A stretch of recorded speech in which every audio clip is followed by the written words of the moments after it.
제20회 국무회의 겸 제7차 비상경제점검회의입니다.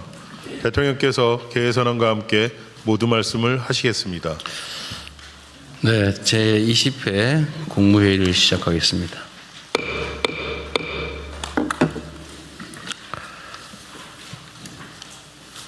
네, 닷새 동안의 징검다리 연휴가 끝났습니다. 다들 어제 어린이날은 봉사 잘 하셨나요? 네. 우리 통일부 장관님만 봉사 잘 하시는 거예요. 네. 네. 국민 모두가 가족들과 함께 잠시나마 행복한 충전 시간을 가졌기를 바랍니다. 헌법 개정안에 대한 국회 표결이 내일 진행될 거라고 합니다.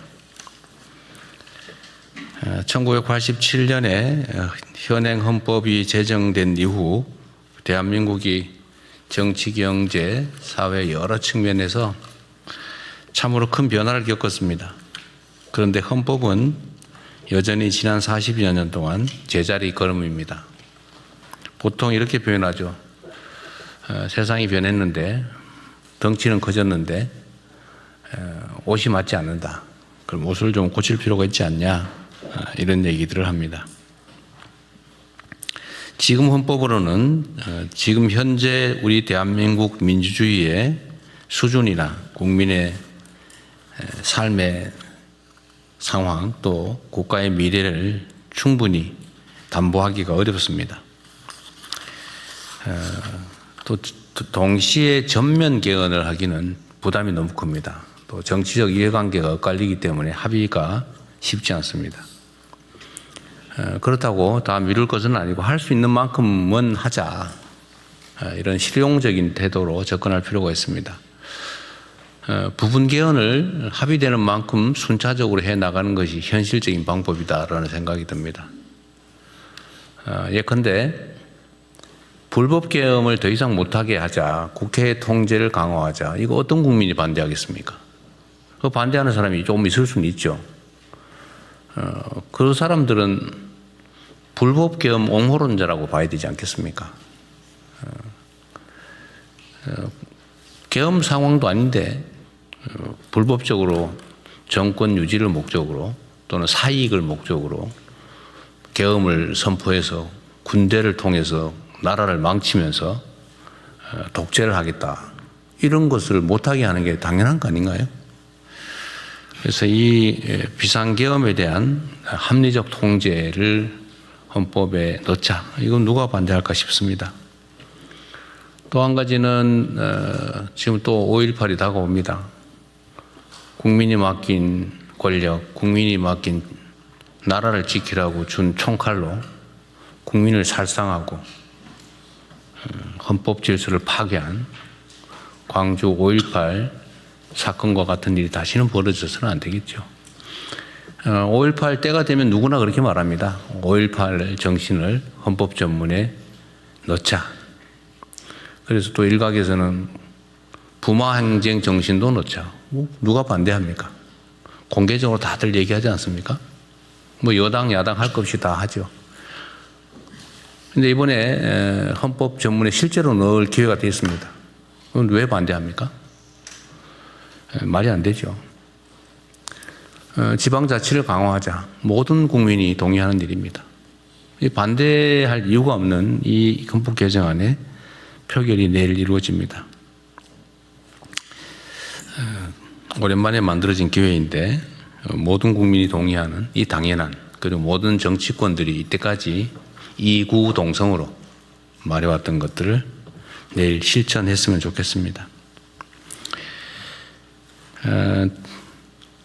지방선거가 이제 다가옵니다.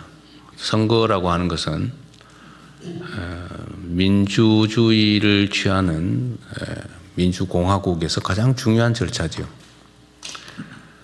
헌법에 대한민국의 가장 고위 규범의 나라의 주인은 국민이다 라고 써 있습니다. 그러나 지리적 또는 뭐 여러 가지 사회적 여건 때문에 모두가 모여서 의사결정을 하기 어렵습니다. 그래서 대리인을 뽑아서 그 대리인들이 공동체 모두에 관한 일들을 하게 하는 것, 이게 선거제도 아니겠습니까? 그게 잘 뽑아야죠. 그러려면 이 선거권을 가지는, 선택권을 가진 우리 국민들께서 정확한 정보를 접할 수 있어야 됩니다. 그래서 국민들의 의견, 의사를 왜곡하기 위해서 가짜 정보를 유포한다든지 또는 의사결정을 방해한다든지 돈으로 매수한다든지 권력을 가지고 개혁을 한다든지 조작을 한다든지 이런 일이 절대 있어서는 안 됩니다. 그래서 선거인들이 자유롭게 선거에 관한, 후보에 관한 정보를 수집하고 그 정보에 의해서 합리적인 판단을 할 수 있도록 하는 것은 정부의 가장 큰 책무라고 생각이 됩니다. 제가 전에 경찰, 검찰 그리고 감사, 선관위 이 기관들한테 이런 당부를 드린 일이 있습니다. 소위 3대 선거 범죄에 대해서는 신속하게 엄정하게 대응해야 된다. 예를 들면 상대를 음해하기 위해서 흑색 선전을 하는 행위, 또는 금품을 살포해서 선거 질서를 어지럽히고 표를 매수하는 행위, 또 하나는 공직자들의 선거 개입 행위죠. 이 범죄들에 대해서는 아주 과감하게, 신속하게, 엄정하게 대응하시기 바랍니다. 그리고 지금 최근에 하나 문제된 게 있던데요. 관련해서 몇 가지 말씀을 또 추가로 드리겠습니다. 산림청 청장 나오셨어요? 예, 있습니다. 네. 또 산림청 지휘기관이 농식품부죠? 예, 그렇습니다. 산림 훼손이 된 경우에 그 복구공사를 무슨 위탁을 입찰을 해서 맡겼더니 엉터리로 나무를 심어놓고 나무가 다 죽었더라. 근데 복구시키려고 예를 들면 하자 보수시키려고 했더니 회사는 다 없어졌더라.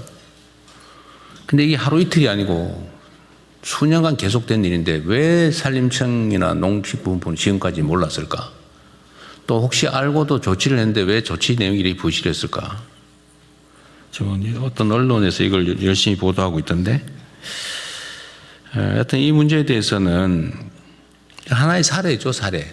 그 얘기를 하자는 것만이 아니고, 제가 얼마 전에 한 몇 주 전에 이런 얘기 한번 한 거 있지 않습니까? 각 부처청 단위로 비정상의 정상화 과제들을 발굴하고 또 시정하고 필요하면 대책도 세우고 하라고. 우리가 지금 해야 될 일은 두 가지죠. 뭐 미래를 향해서 더 나은 비전을 만들고 정책을 만들고 일을 잘해 나가는 거, 이거 중요하죠. 그런데 원래 하고 있던 일 중에서 제대로 못하고 있던 엉터리 또는 부실한 또는 효율이 떨어진 일들을 발굴해서 그건 없애든지 바꾸든지 해야 되겠죠. 그래서 그런 과제들, 그런 아이템들을 좀 발굴을 해라 라고 했는데 잘하고들 계시겠죠? 대답이 없어요, 별로. 예, 국조실에서 예, 네. 국무일차장입니다. 네. 국조실에서 전부처 걸 받아서 지금 총괄 TF에서 점검을 하고 있습니다. 네. 다 이미 다 받았어요? 네. 그렇게 빨리 되기는 어려울 텐데요.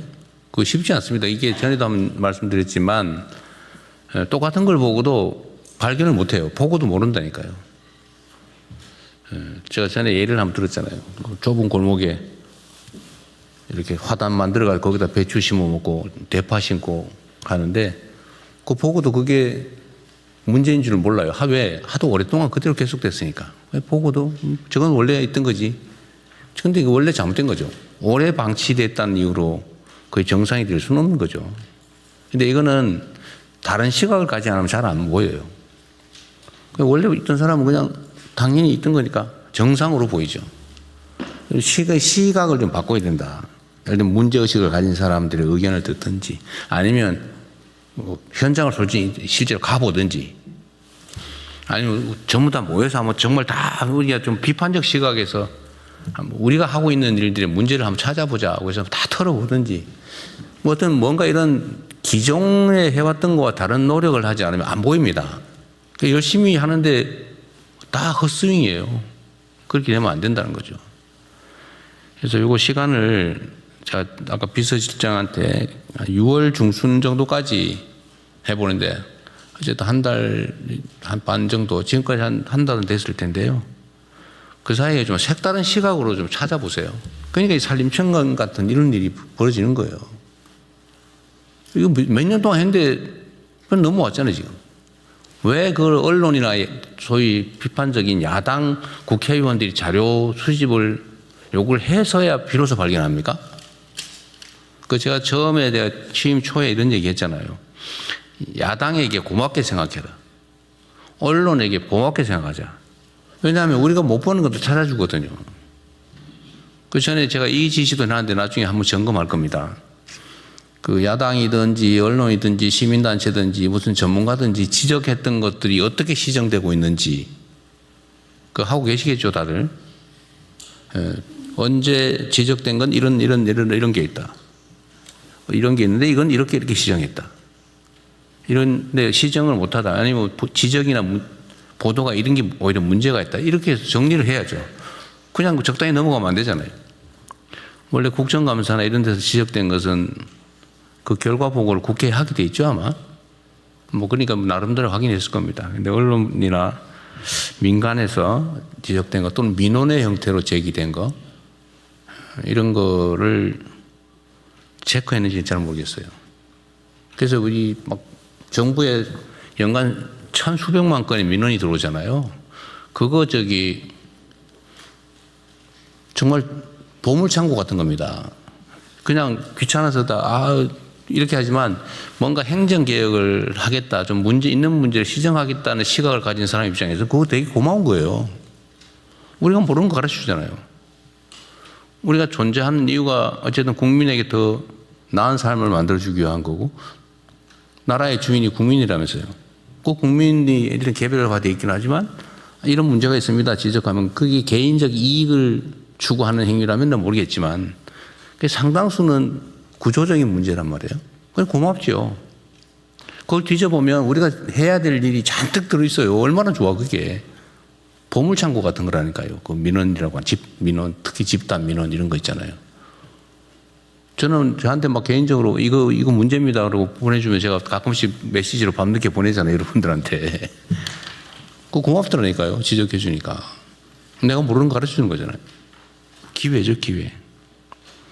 어쨌든 그런 새로운 좀 시각으로 각자가 맡고 부처청이 맡고 있는 일들을 또 장관이나 이게 위원장이 다 알 수 없잖아요.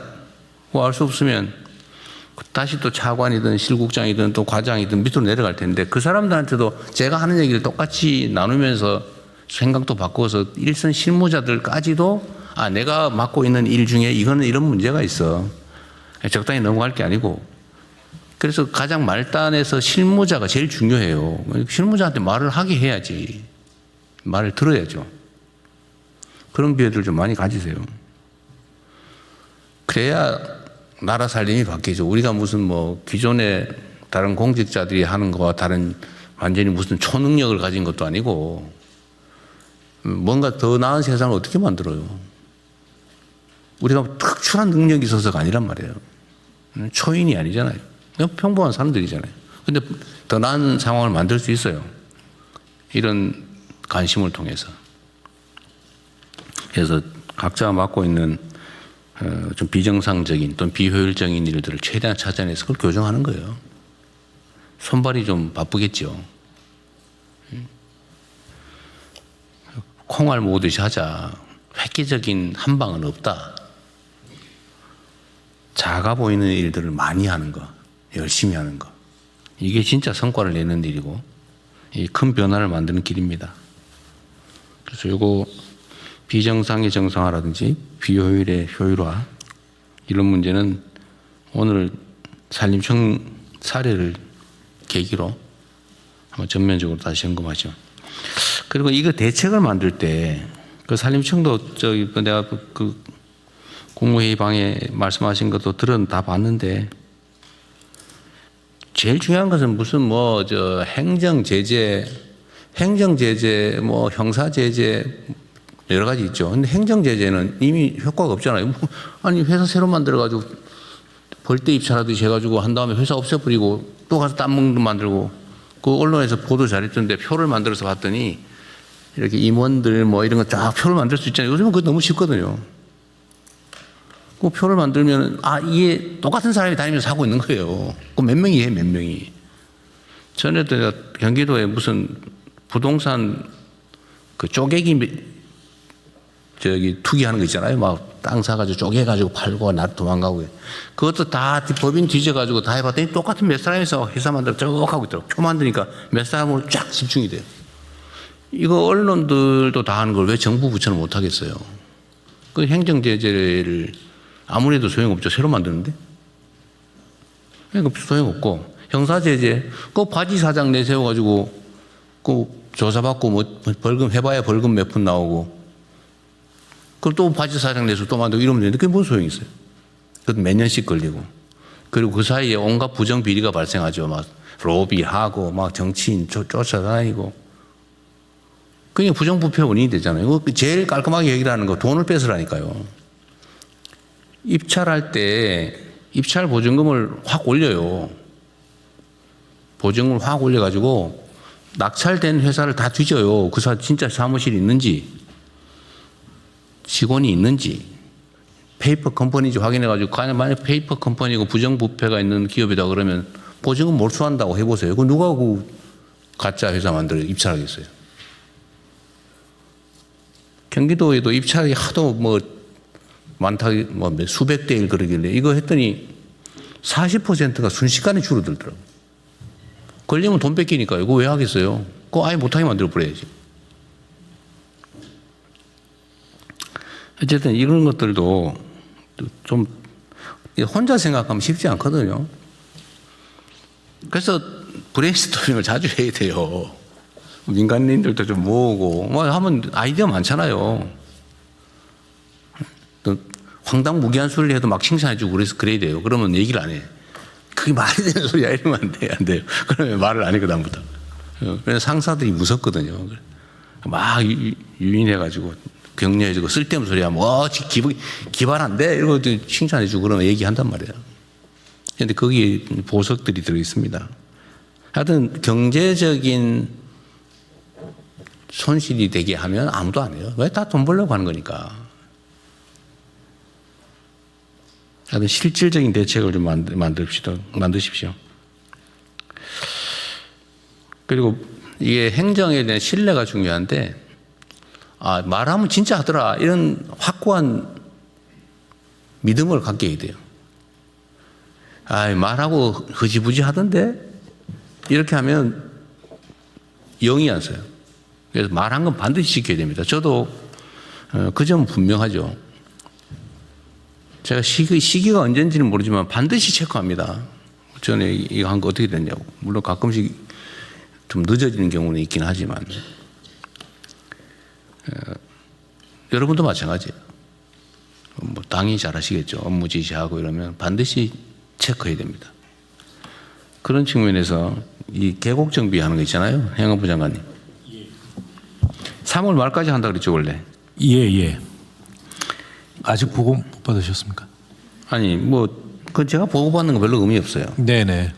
3월 말까지 정리를 한다고 했는데 그 다음에 뭘 할 거냐. 그 다음에 지금 지금부터 감찰을 해야지. 전국적으로 감찰을 시작했습니다. 5월 그래요? 초부터. 예.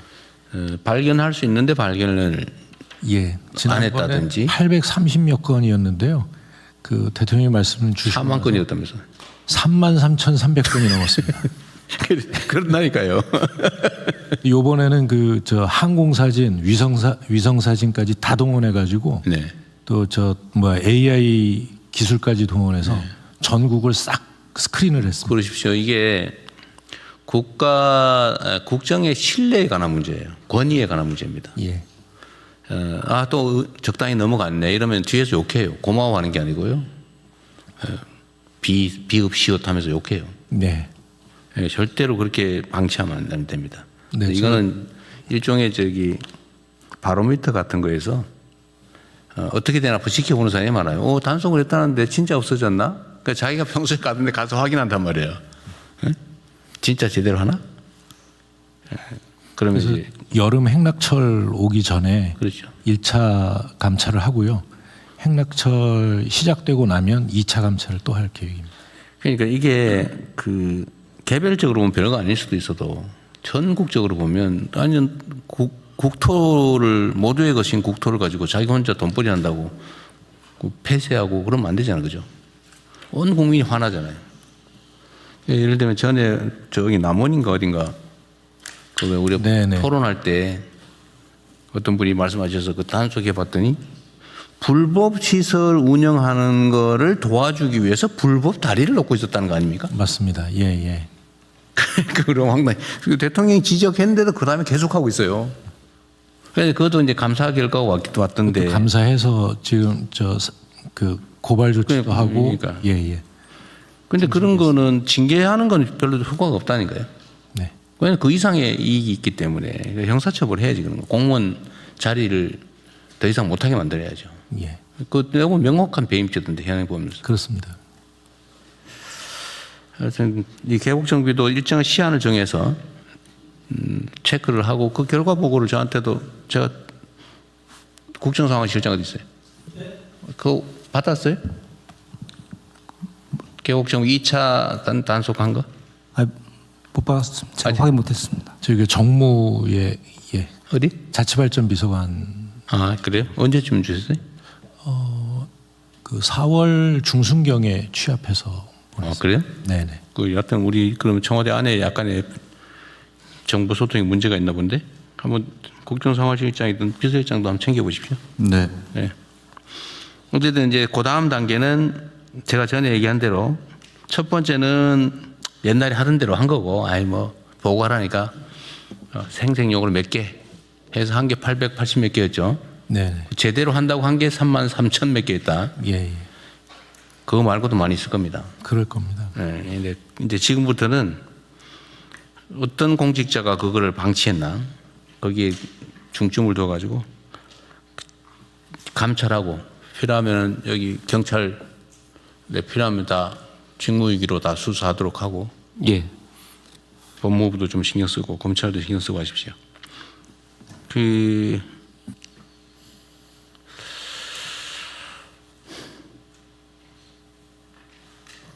나도 이번 여름 전에 다 정비를 끝까지 하여튼 요거는 마지막 한 개 남을 때까지 네네. 행가부 장관께서 가끔씩 가보세요.